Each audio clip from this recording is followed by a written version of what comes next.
सोचिए, क्या हो अगर किसी बहुत पुराने, बहुत गहरे ज्ञान को, जो इतना उलझा हुआ हो कि समझना मुश्किल हो, कोई एक इंसान आकर उसे सबके लिए बिल्कुल आसान बना दे। आज हम बात करने वाले हैं डॉक्टर बी.आर. अम्बेडकर के एक ऐसे ही कमाल के ग्रंथ की, बुद्ध और उनका धम्म। और ये कोई ऐसी-वैसी किताब नहीं है, ये सिर्फ एक समुदाय के लिए नहीं बल्कि पूरी दुनिया के लिए एक गाइड की तरह है। बिल्कुल, ये किताब सिर्फ एक ग्रंथ नहीं है, ये अपने आप में एक क्रांति है। जैसा कि ये कहता है, इसका मकसद किसी एक ग्रुप तक सीमित था ही नहीं। अंबेडकर का विजन ये था कि बौद्ध धर्म को हर उस इंसान तक पहुंचाया जाए जो लॉजिक से, जो अपनी बुद्धि से दुनिया को समझना चाहता है। तो आखिर सबसे बड़ी चुनौती थी क्या? देखिए, इसे ऐसे समझिए कि जो बौद्ध धर्म ग्रंथ हैं, वो एक बहुत बड़े, बहुत गहरे समंदर की तरह हैं। ज्ञान की अनगिनत लहरें हैं उसमें। अब उस अथाह सागर में से बुद्ध की असली, जो उनकी मूल शिक्षाएं थीं, उन मोतियों को ढूंढ कर निकालना, यही तो सबसे बड़ा चैलेंज था। और इस ज्ञान के महासागर का एक नाम भी है, त्रिपिटक। इसका मतलब है ज्ञान की 3 टोकरियां। और यही वो खजाना था, वो विशाल खजाना जिसमें से डॉक्टर अंबेडकर को बुद्ध के सच्चे शब्दों को बिल्कुल हीरे की तरह तराश कर बाहर निकालना था। तो ये जो त्रिपिटक है, जैसा नाम से ही पता चलता है, ये 3 टोकरियों या कह सकते हैं कि 3 हिस्सों में बटा हुआ है। पहली है सुत्त पिटक, जिसमें बुद्ध के जो ओरिजिनल उपदेश हैं वो सब हैं। दूसरी है विनय पिटक, इसमें भिक्षुओं के लिए क्या नियम है, क्या अनुशासन है, वो बताया गया है। और फिर आती है तीसरी, अभिधम्म पिटक, जो फिलॉसफी और साइकोलॉजी की बहुत गहरी बातों पर फोकस करती है।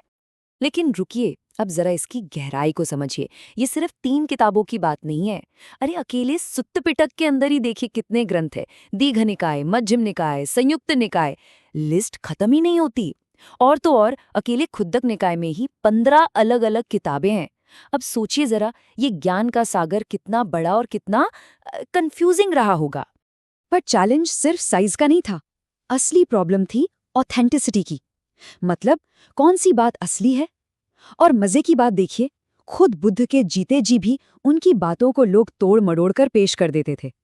तो अब आप सोचिए, सदियों बाद असली और मिलावटी बातों में फर्क कर पाना कितना कितना मुश्किल काम रहा होगा।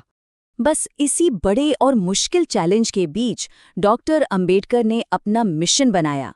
उनका एक ही लक्ष्य था, बुद्ध की शिक्षाओं का एक ऐसा वर्जन तैयार करना जो एकदम क्लियर हो, आसान हो और हर आम इंसान की समझ में आ सके। उनका लक्ष्य था धम्म को बुद्धिगम्य बनाना। ये एक बहुत पावरफुल शब्द है, बुद्धिगम्य। मतलब कोई ऐसी चीज जो बुद्धि से समझी जा सके। धम्म कोई रहस्यमयी जादुई ज्ञान नहीं है, बल्कि एक ऐसी फिलॉसफी है जिसे तर्क से, लॉजिक से समझा जा सके, जिसे सिर्फ बड़े बड़े ज्ञानी ही नहीं बल्कि कोई भी आम इंसान अपनी बुद्धि से जांच परख सके। लेकिन सवाल वही है, ये किया कैसे गया? तो अब हम आते हैं सबसे बड़े सवाल पर।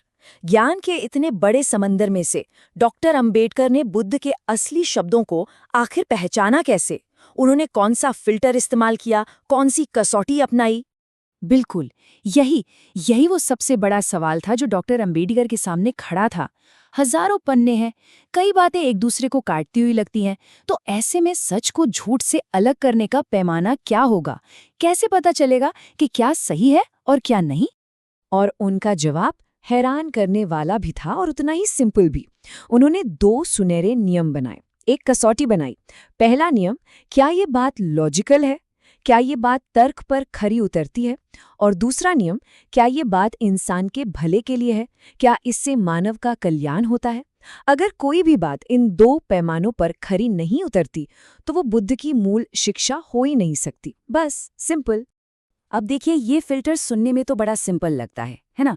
लेकिन ज्ञान के उस महासागर पर इसे लागू करना कोई छोटा काम नहीं था।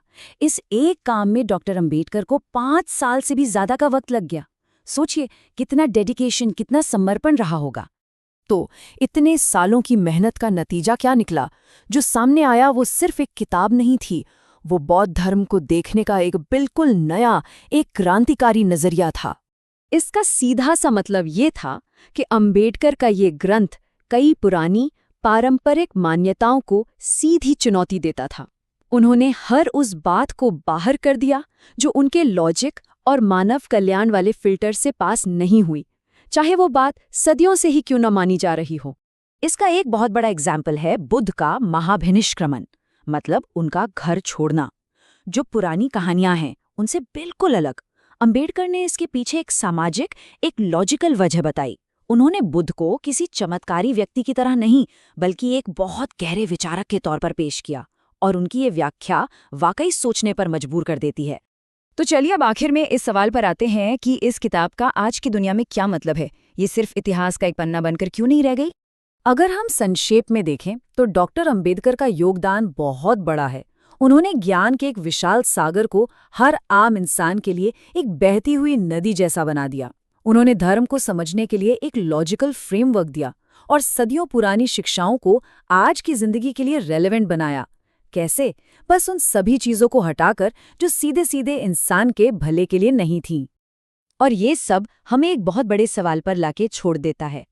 क्या आज के ज़माने में किसी भी विचार को, किसी भी फिलॉसफी या विश्वास को, अगर उसे जिंदा रहना है, रेलेवेंट रहना है, तो क्या उसे अंबेडकर की तरह ही तर्क और इंसानियत की कसौटी पर खरा उतरना ज़रूरी है?